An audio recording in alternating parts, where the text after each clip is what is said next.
Humayun Kabir frontman of the Mamata Banerjee. আজকে হুমায়ুন কবির অনেক কথা বলবে, মমতা ব্যানার্জি ওই হিন্দুরা মারা গেল, মমতা ব্যানার্জি কিছু বলেননি। এটা না বললে তো ওর ওর দোকানদারিটা চলবে না। ও কোনোদিন হুমায়ুন বাবরি মসজিদ বানাতে পারবে না। বাবরি মসজিদ বানাতে গেলে বাবার কাছে পাঠিয়ে দেবো আমরা। ভারতবর্ষে এখন হিন্দুরা অনেক স্ট্রং আছে, যেভাবে পাঠাতে হবে, যেটা বুঝুন আপনি। আরে কোনো শিলান্যাস হবে না, সব নটঙ্কি চলছে।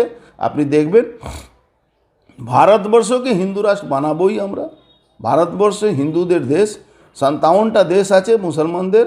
যাক ওখানে বাবরি মসজিদ বানাক বা যেই মসজিদ বানাক, আমাদের কিছু নেই। মসজিদ বানাতে পারে, ভারতবর্ষের সংবিধান অনুযায়ী মসজিদ কেউ বানাতে পারে, তাতে কোনো ধর্মের লোকের কোনো আপত্তি নেই। কিন্তু বাবরি নাম দিয়ে আপনি বানাবেন, তার মানে আপনি সরাসরি হিট করছেন সংবিধানকে, আইনকে